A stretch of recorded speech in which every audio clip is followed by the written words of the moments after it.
is now to discuss what potential starting lineup that the U.S. men's national team could have at this summer's Copa America. And this is another interesting conversation. This is a conversation that's kind of, that is a little bit more tricky with the situations with Sergino Dest, that right back position. That's probably the biggest question mark in my opinion. That right back situation. And also when it comes to the number 9 situation, that's also very, very tricky. In my opinion, okay, no. Well, let's start from the back to the front. So obviously my goalkeeper will be Matt Turner. I think that's clearly the most obvious option, Matt Turner. I think the center back partnerships for me, it's clear. It's Chris Richards, it's Tim Ream. Those are the two. Left back, clear, Anthony Robertson. Now right back, the right back position, Joe Scally, he's the best natural right back we have in the squad. Now you got a guy like Shaq Moore, who was also in the squad from some reason. You also have some unnatural right backs that are in this squad. Yunus Musa, he spent some time there this season. Timothy Weah, although I think he is our best winger, one of our most direct winger, he spent some time there before. I would definitely not put him there though, but the main one is, Yunus Musa. I think Shaq Moore has no business even being in the squad, so let's not even go there. For me, the right back is gonna be Joe Scally. Him being the natural right back, I think he's the best right back we have. So that would be my back four: Joe Scally, Chris Richards, Tim Ream, Anthony Robertson. Now my midfield 3 is interesting. I'm going to go with the same midfield 3 that we had at the World Cup. Tyler Adams, Yunus Musa, Weston McKennie. The thing that does concern me with this midfield 3 is the lack of creativity. They have good energy levels, and you know what? No, I'm going to change that up. I'm going to go with Tyler Adams. Oh, that's actually a hard one. Because you need more creativity within the U.S. men's national team. The back four said Joe Scally, Chris Richards, Tim Ream, Anthony Robertson. I originally had Tyler Adams, Yunus Musa, Weston McKennie, but I want to fit in Giovanni Reyna in there for now. But for now, I'm going to go with Tyler Adams, Yunus Musa, Weston McKennie, just because I think that's the best midfield 3 that we have. I think if we do play a guy like Giovanni in there, it provides more creativity, but also could be dangerous in the fact that I think teams will look at that midfield and, it'll be a little bit open if we're going up against a team like a Uruguay with Bentancur and Federico Valverde. I think they'll dominate us. I think a team like Brazil with Douglas Luiz and Lucas Paquetá and Bruno Guimaraes, I think they'll dominate us. I think Argentina with Enzo Fernandez, Rodrigo de Paul, McAllister, I think they'll dominate us. So, but then again, we put this midfield 3 out: Tyler Adams, Yunus Musa, Weston McKennie, and I thought we outplayed Jude Bellingham, Declan Rice, and and Mason Mount at the World Cup. So this is a midfield, in my opinion, that could be very, very strong at the same time.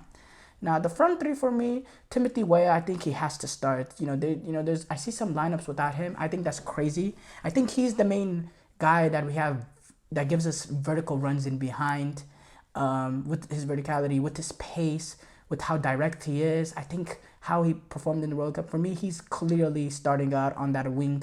He's obviously going to be there. I think Christian Pulisic is on the other wing for sure. Absolutely.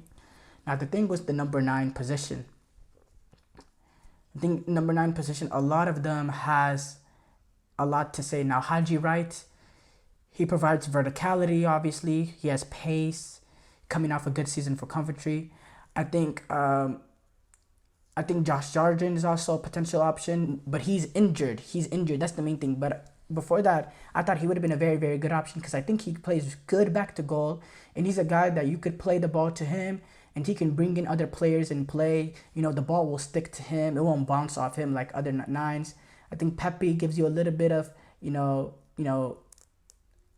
little bit something different with his style of play. A little bit different than the rest of the striker, but I don't think he's as good as the rest of them. I think Balogun and his ability within the box, his physical nature, his goal scoring prowess, despite his poor season, I think he is the best box striker that we have for sure. In terms of goal scoring, in terms of finishing, I think he's the best finisher we have. I think he's the best in terms of making those clever runs, finding clever spaces within the box, manipulating spaces, making these clever runs. I think he's the best guy we have within the box. But I think there's other strikers that give us a little bit other more. I'll probably go with him to start off as our 9. I'll go with Balogun. But I definitely think he has to prove something at this Copa America because he's had a poor season at Monaco. Very poor, in fact, that they're looking at potential other options to replace him. It's very, very important for him to have a great European Championship. Now, there's been other lineups. Now, that's the lineup I'll go. Pulisic, Balogun, Weah, Tyler Adams, Yunus Musa, Weston McKennie, Joe Scaly, Chris Richards, Tim Ream, Anthony Robinson, Matt Turner. Now, Giovanni Reyna, he is potentially an option in midfield. To do that, you'll probably get rid of Yunus Musa. And if that's the case, maybe that opens up, the right back position for Yunus Musa. Or, Johnny Cardoso. He's had a very, very good season, in my opinion. Has had a very good season for Real Betis. I think he's an option. He's been incredible in my opinion. But with him, him and Tyler Adams, it will be more of a double pivot midfield, And I think that's a good option that they can go with. But again, there's still creativity issues there with Tyler Adams and Johnny Cardoso. There's not a guy like Yunus Musa that will drive the ball forward. I think, there'll be times that we might get sucked in playing those two.